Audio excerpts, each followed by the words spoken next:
sa hapon pong ito. Sa ngalan ng Ama, ng Anak at ng Espiritu Santo. Panginoon, Ikaw ay aming kanlungan sa bawat salin-langit. Ipabatid mo sa amin kung gaano kaiksi ang buhay upang matamo namin ang kanlungan ng puso. Luwalhati sa Ama at sa Anak at Espiritu Santo. Para noong walang anak, ngayon at hanggang sa walang hanggan. Amen. O Diyos ng awa, nilikha mo kami mula sa lago at kaisa ng simbahan. Iniyo kami sumunod sa tawag ng iyong Ebanghelyo. Gawaran mo kami ng iyong habag habang aming inihahanda ang mga abo at tandaan ang aming paglalakbay sa ilang ay makasumpong sa uban ng muling pagsilang na may masinding pagkauhaw sa katarungan. Ang amin nawang kakagawa ay makakabigay lingkod sa iyong sambayanan at ihandog kami sa kapayapaan. Naway mapanalin ng panalangin ko ang lahat ng aming mga gawa hanggang humarapong kami sa kapayapaan. Naway mapanalin ng panalangin ko ang lahat ng aming mga gawa hanggang humarapong kami sa inihandang pag kung saan ikaw ay nagmamahari kasama ni Kristo at ang Espiritu Santo magpasawalang hanggan. Amen.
kapatid namin ng Panginoon kung saan tayo nagmula at patitiyak tayo alabo.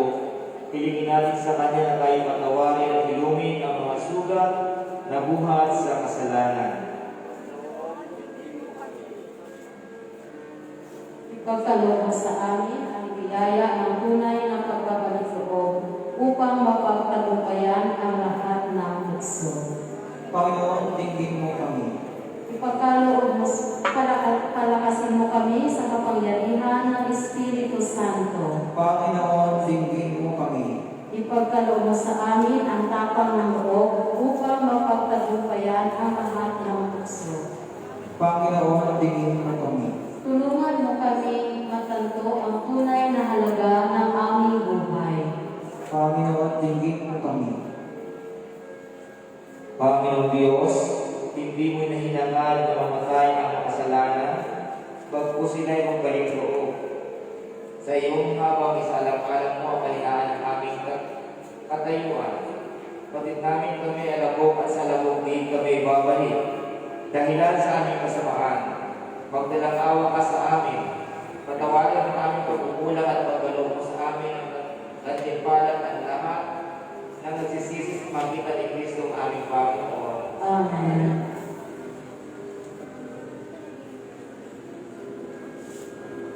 Sumayin niyo ang Panginoon At sumayin rin. Pagpalain kayo mga pangyari ng Diyos, ang Ama, Anak at Espiritu Santo. Amen.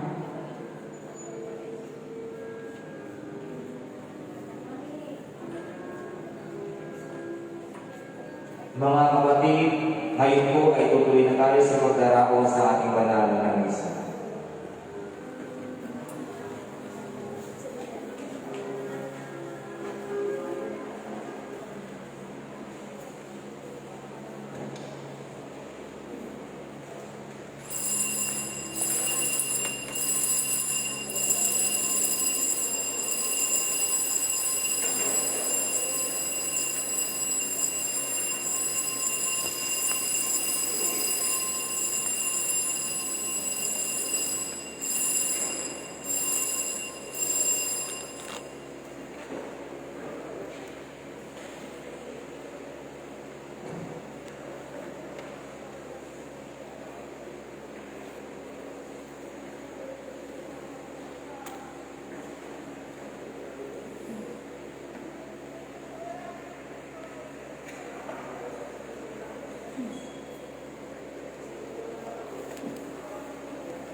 Kasi tayo po ang mga.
pamamagitan ni Jesucristo na ating Panginoon.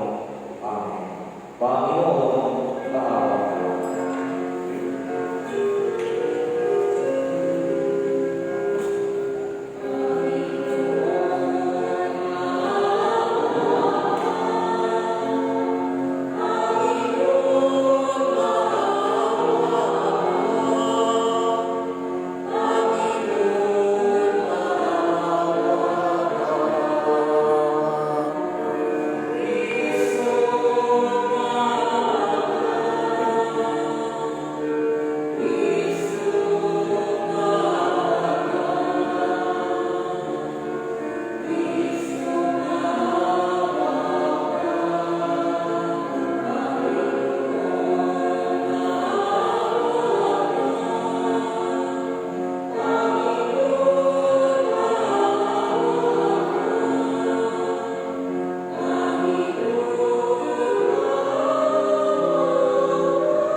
Sumainyo ang Panginoon. Tayo'y manalangin. Makapangyarihan ng Diyos, ang iyong pinagpalang anak na ang manunubos ay nagpakasakit para sa katapunan. Ngayon ay aming pinupunita ang pagsunod namin ng mga palaspas na aming ginagawin pinanawagaybay. At ayon, ipiganda ng aming pagiging isang alabo na kami nagmula sa labo at babalik din sa pagiging alabo. Tinihiling namin ito na kami ay iuuspusin ng iyong mapanalan. Sa pamagitan ng iyong anak aming Panginoon Jesucristo, na bubuhay at gahari na sa mundo, kaisa ng Espiritu Santo isang Diyos, ngayon at magpakailanman. Amen.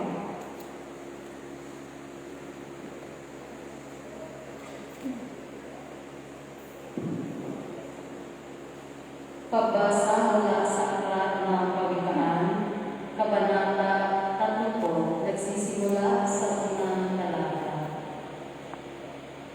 Mga kawikaan ni Abor na anak ni Hakem ng Masa. Ito ang sinabi niya kina Ikiel at Upal. Ang Diyos ay malayo sa akin, wala akong magagawa.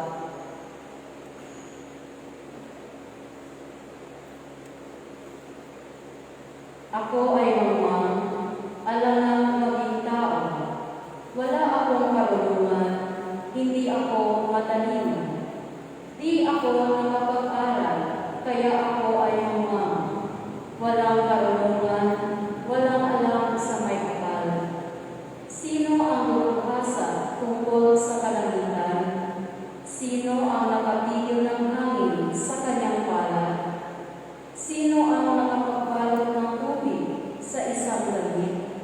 Sino ang naglagay ng mga hangganan sa daigdig? Sino siya? Sino ang kanyang anak?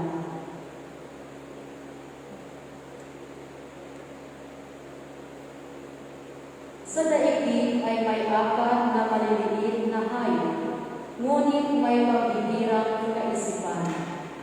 Ang mga langgam, sila ay mahina, subalit nag-iipon ng pagkain ang araw. Ang mga kuneho, mahihina rin sila, subalit nakagagawa ng kanilang hiraman sa batuhan. Ang mga barang, bagaman walang haring sumusubaybay, ay lumalakad ng maayos at buong inang. Ang mga butiki, maaaring hawakan sa iyong palad dahil sa kalangitan, subalit nasa palasyo ng hari at doon nanihirahan. May apat na bagay na kasiyasiyang pagmasdan sa kanilang paglakad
totoo, ako'y may sapat na dahilan upang panghawakan ang mga panlapas na seremonya.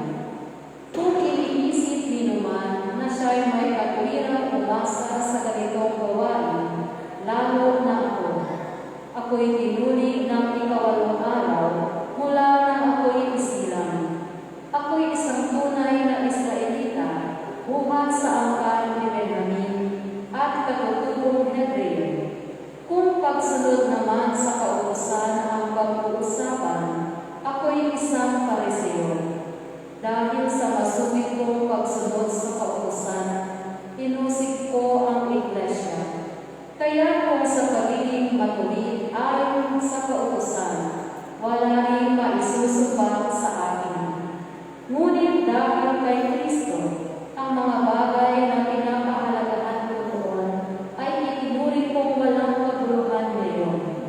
Oo, itinuturing kong walang kabuluhan ang lahat ng bagay bilang kapalit ng lalong mahalaga ang pagkakilala kay Kristo Jesus na aking Panginoon. Ang lahat ng bagay ay itinalagay kong walang kabuluhan, makamtan ko lamang si Kristo at lubusang makasama niya. Ang aking pagiging matuwid ay hindi sa pamamagitan ng pagsunod sa kautusan, kundi sa pananalig kay Kristo. Ang pagiging matuwid ko ngayon buhat sa Diyos sa pamamagitan ng pananampalataya. Ang tanging hangarin ko ngayon ay lubusang makilala si Kristo, maranasan ang kapangyarihan ng kanyang muling pagkabuhay, makibahagi sa kanyang mga paghihirap, at maging katulad niya sa kanyang kamatayan, upang ako man ay muling buhayin mula sa mga patay. Ang salita ng Panginoon.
Ang Panginoon ay sumainyo.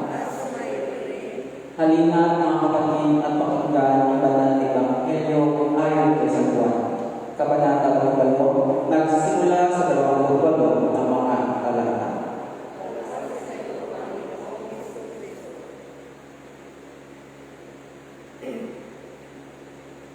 Mula sa bahay ng Caifás, si Jesus itinala nila sa palasyo ng gobernador.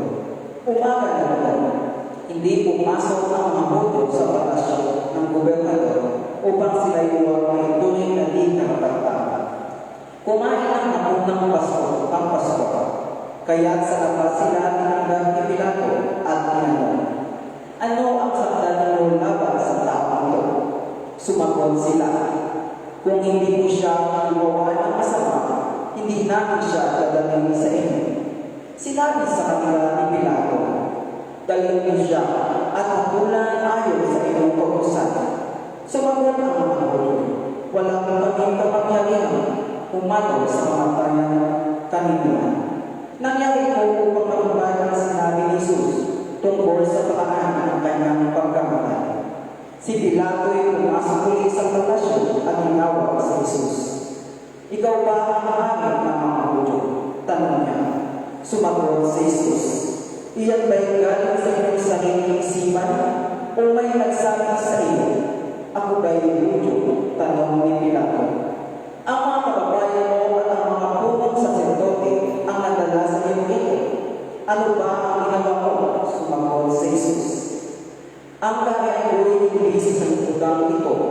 Kung sa sanlibutan ito ang aking kaharian, ipinakipaglaban sa ako ang aking mga tauhan at hindi na ipagtanong sa mga Hudyo. Ngunit hindi sa sanlibutan ito ang aking kaharian. Kung gayon, isa kang mahamit sa aking Pilato. Sumagot si Jesus, kayo na ang nagsasabing ako'y hari. Ito ang dahilan kung bakit ako ipinanganak at naparito sa sanlibutan upang magsalita tungkol sa katotohanan. Nakikinig sa aking piling ang sinumang nasa katotohanan. Ano ang katotohanan? Tanong ni Pilato. Pagkasabi nito, muli lumabas si Pilato at sinabi sa mga Hudyo, wala akong makita kasalanan sa tao ito. Mga kapatid, ang banal na Ebanghelyo ng Panginoon.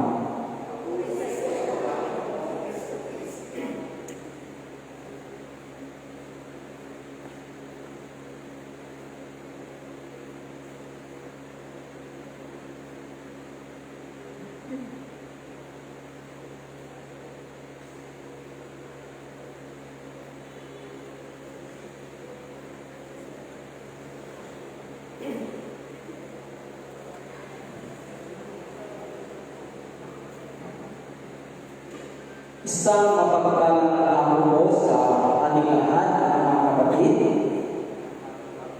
Good afternoon. Ngayong hapon, ang pagpapaan ng aking refleksyon, ang tunay na katotohanan sa Diyos natin matatagpuan. Sa pangalan ng Ama, ng Anak, at ng Espiritu Santo. Amen. Mga kapatid, ngayon ay ating isinasagawa ang araw ng Sturge Tuesday. Ano ba ang Sturge Tuesday? Ang Sturge Tuesday ay ang araw bago ang Ash Wednesday, ang simula ng Kwamesa. Ang Sturge Tuesday ay isang paalaala na ang mga Kristiyano ay pumapasok sa isang panahon ng penitensya at kawinan ng isang solemn na araw. Ang Easter ay ang nakakaang panahonan ng salitang Easter na nangahulugang marinig ang isang pagtatapat, magtalaga ng pagsisisi at pagpapatawad mula sa kasalanan. Kaya mga kapatid ko sa pananampalataya na kung saan ang ating Ebanghelyo ay ang magpatuon tungkol sa katotohanan at sa ating Ebanghelyo na kung saan nagtanong si Pilato, ano ba ang katotohanan? Nang malaman ni Pilato ang katotohanan tungkol kay Jesus, muli siyang lumabas at sinabi, wala akong makita kasalanan sa tao ito. Kung ating titingnan, ganyan kabuti si Lord, walang kasalanan, kundi siya ang umaalis ng kasalanan sa sanlibutan at siya ang umaalis ng pag-asal natin. Sa pamamagitan ng kanyang pagsakripisyo ng buhay para sa atin, nagpakasakit at namatay dahil sa kanyang pagmamahal sa ating mga tao. At iyon ang totoong katotohanan. Kaya kung aming titingnan mga kapatid, si Jesus ay pinanganak at nagparito sa mundo upang magsalita tungkol sa katotohanan.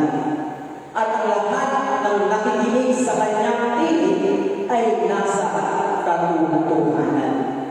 Kaya ang nais ng Diyos sa atin ay Naparito tayo upang makinig ng kanyang mabubuting salita tungkol sa katotohanan na kanyang ipagkakaloob sa atin. Ang katotohanan na sa kanya natin matatagpuan. At ano ang mga katotohanan ito? Sa ating patuloy na pagninilay, may apat na mahalagang bagay na dapat natin bigyan ng pansin. At ito ay mahalaga sa ating lahat. Lalo na sa panahon natin ngayon. Panahon na ng Kwaresma. At sa darating na linggo, ang unang linggo pagkatapos ng Kwaresma. Kaya sa hapon ito, kung may purpose sa ating bansa, ang Pagtawid Pamilyang Pilipinong Program na kung saan ito ang sumusuporta sa ating mga kapatid na hindi gaano na may yaman sa buhay. At sa hapon ito, may purpose din tayo para sa Panginoon at ito ang ating bigyan ng halaga at pag-iilayan. Unang-uli, pagtatapat o katapatan. Totoong madali ang pagsunod kay Kristo kapag maganda ang takbo ng buhay natin. Ganyan sa panahon natin ngayon. Pero minsan, nasusubok lamang ang ating katapatan sa panahon ng kabibigan. Nangyayari kaya sa ating buhay na nasusubok tayo o nasusubok lamang ang ating katapatan kung tayo ay nasa kabibigan. Siguro sabihin namin, oo, minsan. Subalit mga kapatid, kung may isa sa iyong buhay na nagawak ka sa isang pagpili, at dito makikita kung ikaw ay matapat sa ating Panginoon. Sa Jesus ba o ang kabinawaan sa buhay? At dito makikita kung tayo ba ay tapat. Sino ang pipiliin mo? Si Jesus ba o ang kabinawaan sa buhay? Kaya mga kapatid, kung ating pag-inilayan, sana mas manibang sa ating buhay si Kristo. Sapagkat kung kasama natin si Kristo, kapag si Kristo ay nasa atin, makakamtan natin ang tunay na kabinawaan na para sa atin, na ipinagkaloob ng Diyos sa atin. Ngunit kapag wala sa iyo si Kristo, yung nais mong maabot na kabinawaan ay hindi mo maabot kung wala sa iyo si Kristo. Kaya bilang ito ng Diyos, maging matapat tayo sa Kanya at maging matapat din tayo sa ating kapwa. At maging matapat pagdating sa katotohanan. Katotohanan na kung saan huwag kang matakot kung ano ang totoo. Sapagkat kapag kasama mo at nasa iyo ang Panginoon, makikita mo ang totoong katotohanan. At sa Diyos mo ito matatagpuan. Basta maging matapat ka lang o tayo maging matapat sa ating Panginoon Diyos. Ang ikalawang din ay pagsisisi. Pagsisihan at talagdan ang inyong mga kasalanan at sumunod sa Panginoon. Sa buhay natin, minsan nagkakasala at nagkakamali tayo. Amen. Ngunit sa buhay natin, kahit tayo ay nagkakamali, kahit tayo ay nagkakasala, ay hindi naman natin sinasadya. Diba? tayo ay nagsisisi. Tiyatanong natin ang ating sarili, bakit nagawa ko mga yun? No? Ngunit sa panahon natin ngayon, laganap ang gumagawa ng mali o kasalanan. Minsan, ipinagkakalutan natin ang aming kapwa. Minsan, binabaliwala natin ang Diyos. At kapag may dumating sa ating buhay na hindi ka nais-nais, diba, nagsasabi tayo, sana hindi ko na lang ginawa ang bagay na iyon. Sana hindi nangyayari ito sa akin ngayon. Kung ano titignan mga kapatid, wala namang nagsisisi sa unahan, diba? Lahat naman sa huli ang pagsisisi. Kung kaya mga kapatid, pagsisihan natin ang ating mga kasalanan, lalo na sa Panginoon at sa ating kapwa, habang hindi pa huli ang lahat. At di ba nga sabi sa Lucas 14:25-30, ang sinuman ang hindi magpasad ng sariling Diyos at sumunod sa akin ay hindi maaaring maging alagad ko. Kaya mga kapatid, patunay lamang na tayo bilang isang lingkod ng ating Panginoon. Kailangan magpasad tayo ng Diyos. At sa ating pagpapasad, kailangan sumunod tayo sa ating Panginoon. At ang ikatlong pagpapatawad. Kung tayo ay nagkakasal, tayo ay humingi ng kapatawaran sa ating Panginoon.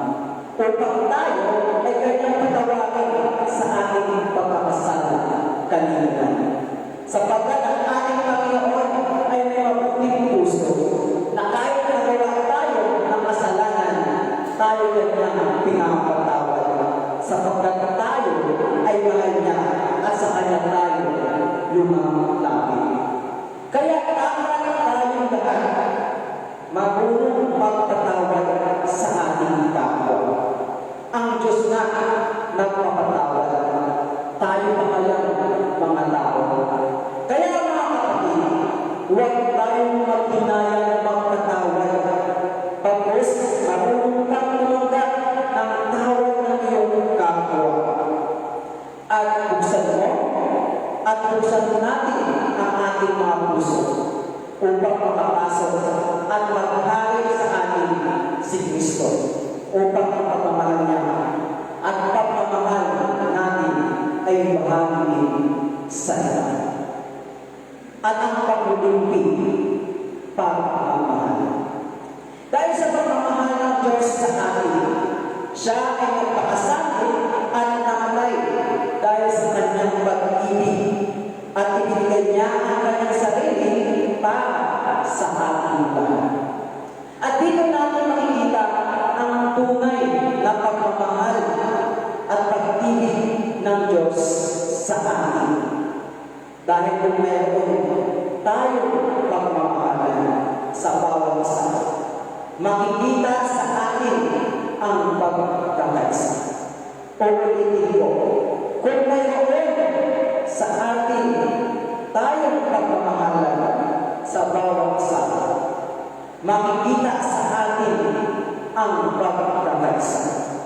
Kaya mga kapatid, kung ang pagmamahal ng Kristo sa atin ay patuloy, nawa dapat patuloy din natin bigyan ng pagmamahal ang ating kapwa, lalo din ang pagmamahal natin sa ating Panginoon Jesucristo. Kaya mga kapatid, bilang tunay na lingkod ng Diyos, huwag tayong matakot magsalita ng katotohanan. Katulad ni Jesus, hindi siya natakot, bakos sinabi niya ang katotohanan at nagda siya kung ano ang mangyayari sa kanya sa darating na panahon. At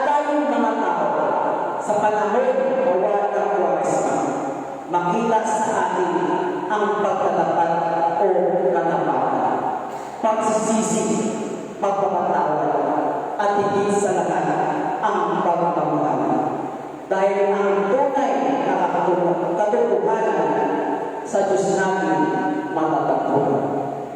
Kaya mga kapatid, kung tayo ay tunay na lingkod ng Panginoon, handa tayo magsisi, handa tayo magpatawad, at magiging mapagmahal at malakas, lalo din sa paglilingkod sa ating Panginoon at sa ating kapwa. Sa pangalan ng Anak at ng Espiritu Santo. Amen.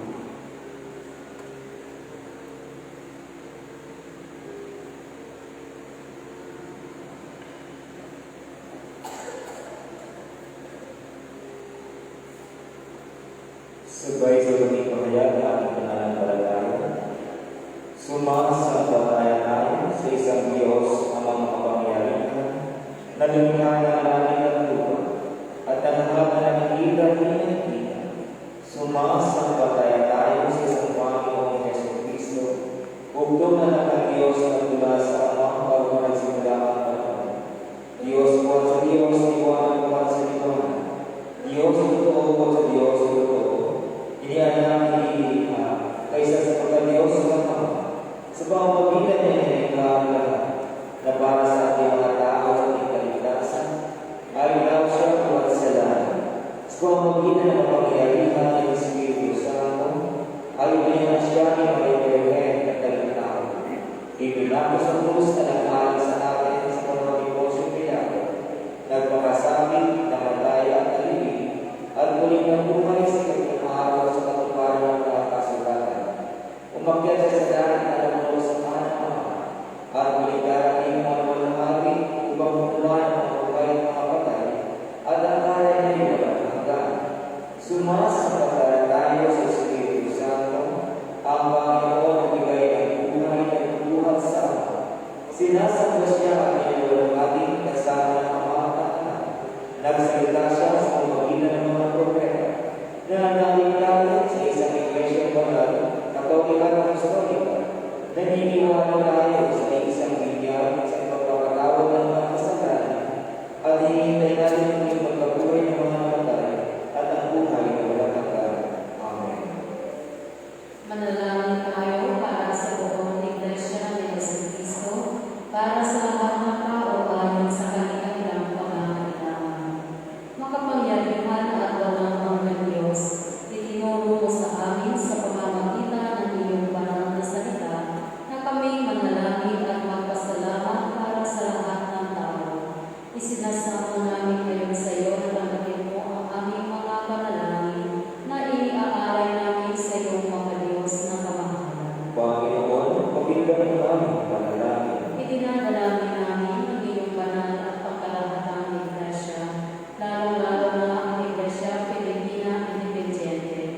Kuskusin mo ito ng katotohanan, pagmamatuwid at kapayapaan, at ipahintulot na ang lahat na sumasampalataya sa iyong banal na pangalan ay makasundo sa katotohanan ng iyong banal na salita at sama-sama mamuhay sa pagkakaisa at pag-iibigan. Panginoon, pakinggan mo aming panalangin. Bigyan mo ng biyaya ang mga mahalangin, ang lahat ng obispo, pari at diakono, at lalo-lalo na si Rin na aming obispo Maximo, si Ronelio na aming obispo diocesano, si Joel, Jose, Jerry at Denver, aming mga pari, Gregorio, Sharon at Michelle, aming mga diakono, at mga lay leaders. Sa pamamagitan ng kanilang pamumuhay at pagtutulong, ay maipahayag nawa nila ang buong katapatan, ang iyong tunay at nagbibigay buhay na salita, at mapamahalaan ang iyong mga banal na sakramento. Panginoon,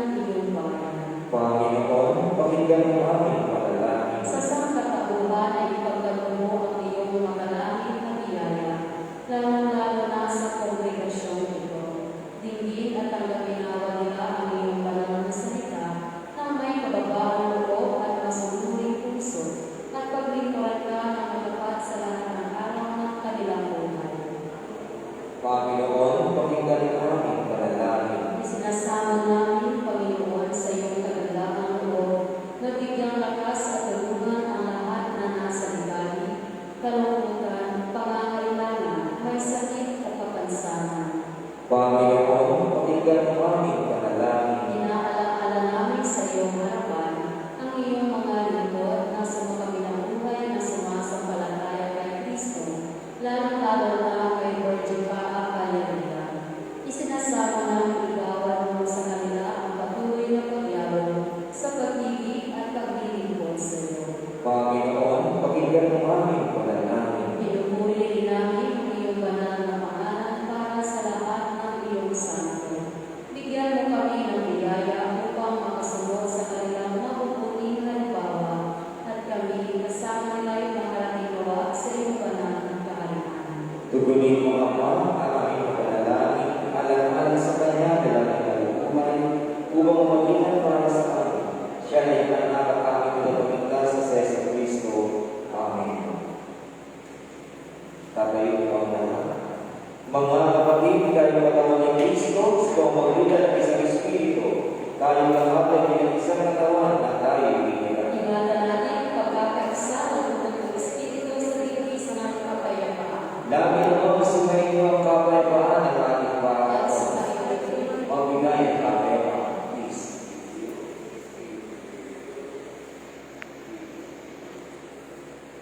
Mga kapatid, ibigay sa Panginoon ang karanasan sa kanyang pangalan, pagkalalang-alay at ang paroon sa kanyang harapan.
Walang hanggang Diyos, pinagkalito sa amin ang lahat ng bagay.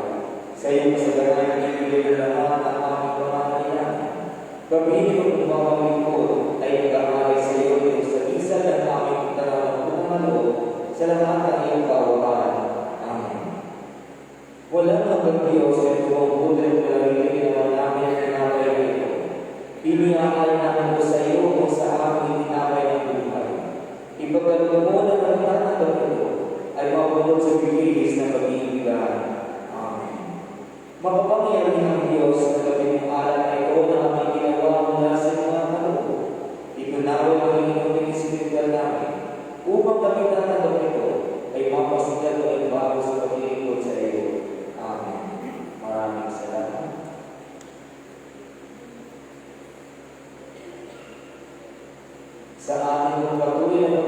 ang ating banal na misa, ating pong isama sa mga panalangin ang ating buong pamilya, na naway tayo ay sama-samang magulita sa nalagim na pagdiriwang ng Simana Santa, at naway ang ating buong buhay ay pagpunod ng pananalangin, pagdalikod at pagsisisi sa ating mga kasalanan. Kaya pinalangin tayo mga kapatid, ang ating hari ay maging maraming sa Diyos ang mga makapangyarihan.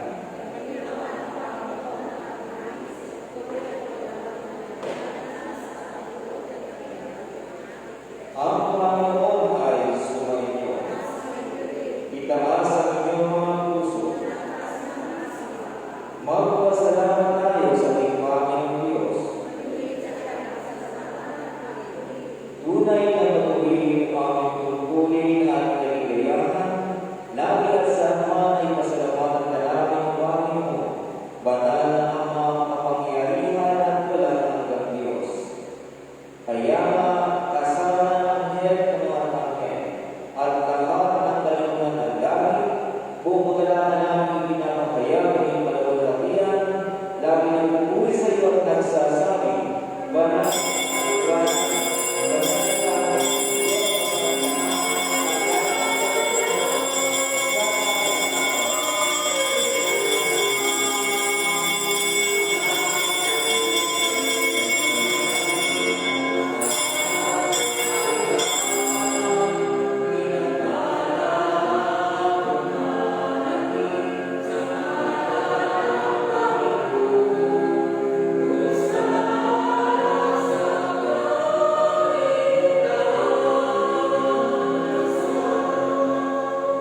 lahat ng kalulatian ay sa iyo, Diyos na makapangyarihan ang mga kalangit. Nang dahil sa iyong pag-ibig at kawan, ay pinagkaloob mo ang pinupugtungan ng Pasay Kristo na maging tao at tulad namin, at danasin ang patay sa krus para sa aming kapupusan. Doon ay kanyang ginawa sa pamamagitan ng isang pag-aari ng kanyang sarili, ang isang buo at kanang-nakain para sa buong sanlibutan, at kanyang pinagdaan at iniputos sa amin ipagpatuloy ang isang pagulita sa kanyang mahalagang kamatayan ng hari hanggang sa bilang pagdating. Sapagkat nagabay siya pagkano kumuha siya ng tinapay at nang siya makapagpasalamat sa iyo, ito'y kanyang piniraso at ibigay sa kanyang halagan at sinabi, kunin, kain, ito ang aking katawan na nagpapatuloy sa inyo, kaya man gawin sa pag-alaala sa akin. Matapos ang pagmuna ay kinuha niya ang kalis, at ang siya'y makapagpasalamat, ito'y kanyang ibigay sa kanila at sinabi, iinom ito kayong lahat, sapagkat ito ang dugo ng aking baguhan, na binubuhos ko para sa inyo at para sa marami, sa ipagpapatawad ng mga kasalanan, kaya man at iinom ito ay gawin sa pag-alaala sa atin. Ipangalaman natin ang isip ng ating lahat ng kasalanan. Hindi sa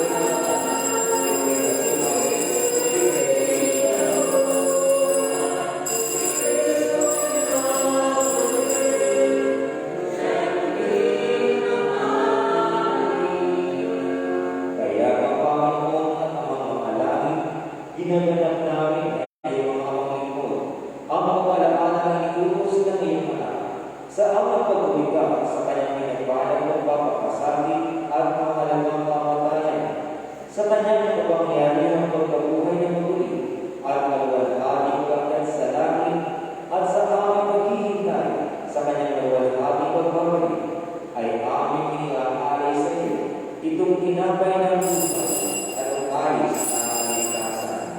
At ang kasama ang handog na ito ay iniaalay namin ang aming mga sarili na isinasama namin sa iyo ng gabi sa iyong makalapit na altar, itong aming halipatuloy at pasasalamat.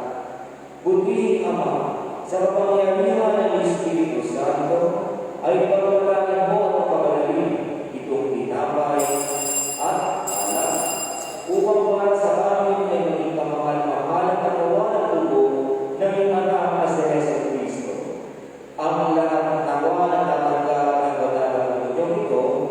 pumapuspos na iyong biyaya at panalangin ng pagpapala at magiging sa katawan niya upang siya'y manahan sa amin at kami sa Kanya.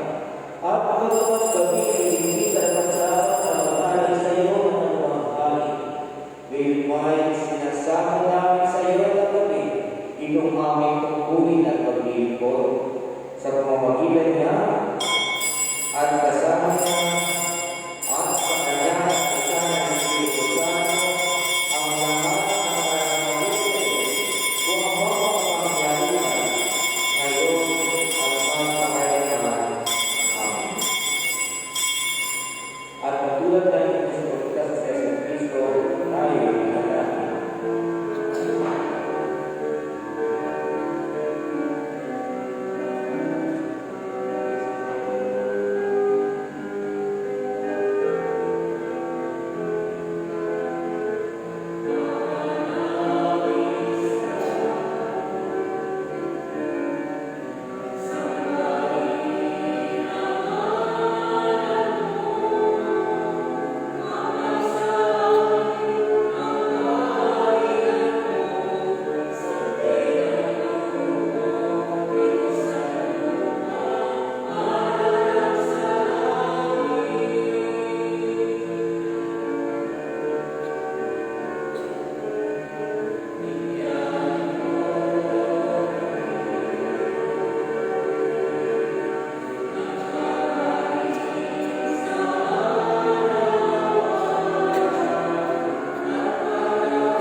Panginoon, isinasama namin sa iyo na iligtas kami sa lahat ng masama at ipagkaloob mo sa amin ang iyong kapayapaan sa panahon namin.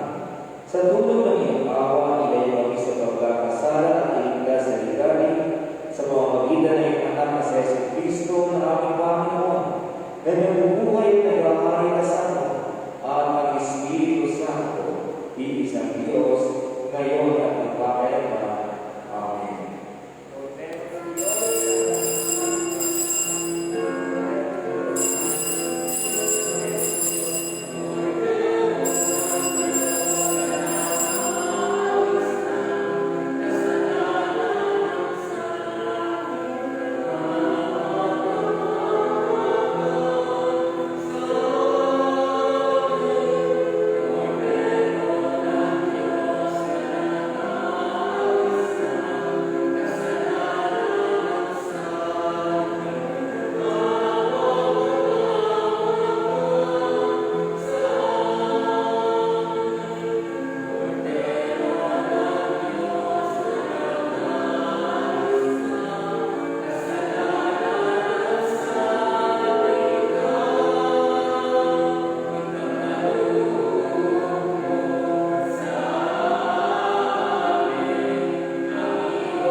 Dumudulog kami sa mga kapwa-Panginoon na hindi nagtitiwala sa pagkakataon, kundi sa marami ang nagilang awa. Hindi kami dapat na pumulot ng mga mo sa lalim ng iyong ama. Subalit ka sa iyong pagkakawin.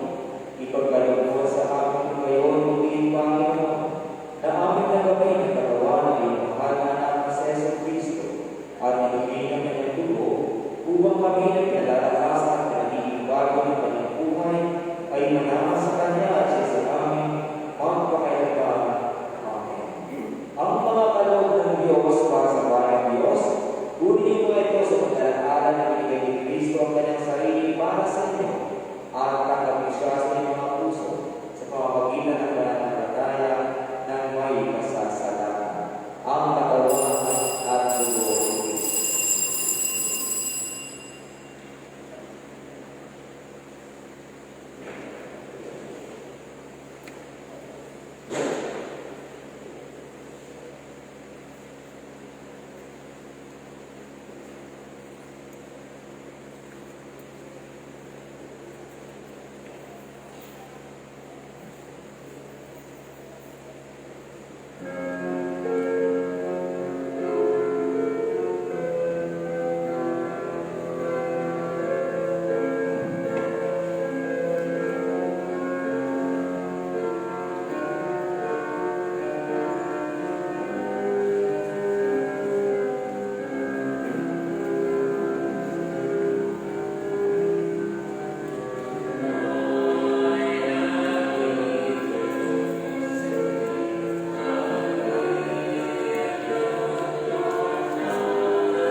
Okay, announcement po para sa darating na araw ng bukas ay mayroon tayo ng misa alas 7:30 ng umaga. Lahat po ng mga lay reader ay kinakailangan na makapagsimba sa alas 5:30 ng madaling araw para sa inyong misyon na ganap din po na apos sa kanilang mga assigned na mga kapilya. At sa gabi ay meron tayong banal na misa alas 5 po ng hapon. Kaya mag-misa po tayo sa araw ng bukas. At sa Biyernes ang ating unang Station of the Cross dahil pasok po tayo sa Warisma. Kaya mayroon tayo sa Station of the Cross sa Biyernes alas 5 po ng hapon. Tatayo po ako. Ang Panginoon ay sumainyo. Tayo'y manalangin, makapangyarihan at walang hanggang Diyos, inasasalamatan ka namin, sapagkat kami pinakain ng pagkain spiritual na mamamahal na katawan at dugo ng aming kapatiran sa Yesu Cristo. At sa mga kanal ng Espiritu ay iniyak ko na kami pagkain ng pagkain ng katawan ng iyong anak at mga kalumaan ng kanyang hanggang kapatiran. Ngayon naman, isuko kami upang gawin namin pupuli ng atas sa amin bilang mga tapat na saksi ni Cristo na aming Panginoon. Sa Kanya, sa iyo, sa Espiritu Santo, ang lahat ng kalahat na walatian, ngayon at pagkakailan. Amen. Ang kapayapaan ng Diyos na di marinig ng buong wakunawa, matatag na ikalat kayo sa kalaman ng pag-ibig sa Diyos